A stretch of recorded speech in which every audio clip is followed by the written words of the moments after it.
The big JP Morgan or Jamie Dimon warning is right here. It basically argues that through tariffs, we are potentially fracturing relationships that we have that preserve and prevent war. In fact, he argues the following.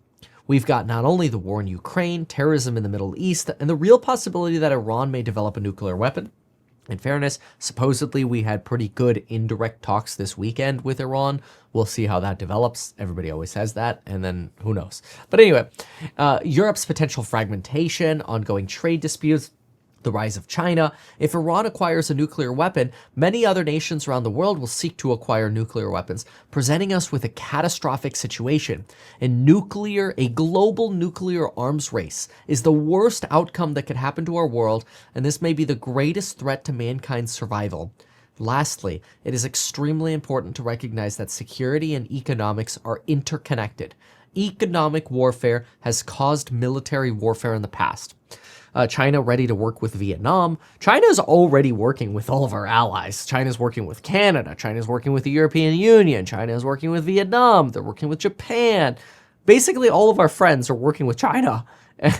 Meanwhile, now China is essentially fighting us on the battlefield in Ukraine. It's crazy. So Jamie Dimon has a really good point here, and it's something we should pay attention to. That said, Morgan Stanley has some thoughts on this. So Morgan Stanley argues that there's so much in the way of volatility right now that you kind of have to come into this expecting that there's going to be more drama coming. They literally say investors should be prepared to be fooled many more times. Yes, we got some incredible exemptions this weekend that were really good for big business. I'll put up all the exemptions on screen. They're right here. This is the list of categories for exemptions: computers, computer parts, smartphones. Mind you, also certain manufacturing equipment that's critical for companies like SpaceX, where they buy machines from China to manufacture their Starlink chipboards. These are included in the exemptions. A lot of people got pissed over the weekend that this was just like a big Wall Street bailout for big firms like Apple or Nvidia and Dell and Microsoft or Google, and they really left behind smaller businesses because toys and furniture and all that stuff, they're still subject to 140% tariffs with China. Donald Trump to this came back and said, well, all these are still subject to the 20% fentanyl tariffs. We're just moving them to a different bucket. And so you've got a lot of this sort of like classic Trumpism, which is not that they're purposely trying to be as erratic as this. It just seems like they sort of make a decision and then they don't really think much after they make the decision and they just announce the decision.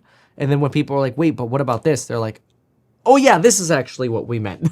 So this is one of the reasons we're getting this volatility. And this is, I think, why some institutions are like, just get used to it. Like, that's just what we're going to have right now. But at least now it feels like we're going down rather than up. And in fairness, that seems true so far. You can see here, contribution to average U.S. tariff rate by end use. This was before Liberation Day. This was on the initial wave of tariffs. Here was Liberation Day. Here was Liberation Day with a walkback of Liberation Day. So 1 week later, when Liberation Day was supposed to go into effect, we unliberated. And this was without all of the reciprocal tariffs on all the other countries. And then here we are with the exemptions for electronic components. So you can see the average tariff rate has still gone from somewhere around 2% to 24%. So we're still at major tariff rates.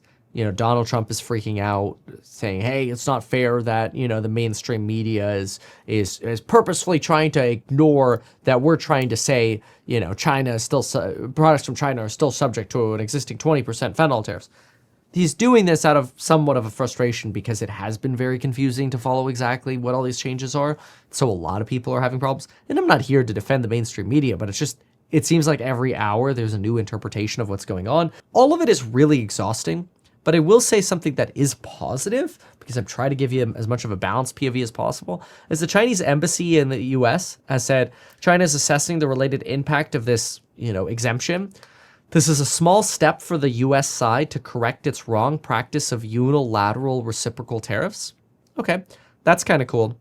Obviously, there are some other pieces from institutions that say, as a macroeconomist, the issue is uncertainty weighs on corporate confidence, and this is probably going to be a lot worse than 2018 to 2019, which significantly reduces our economic outlook.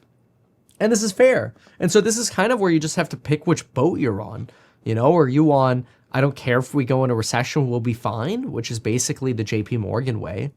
Do you think we need to be as worried as, oh, we're going to have a nuclear war and an apocalyptic, fallout? Probably not.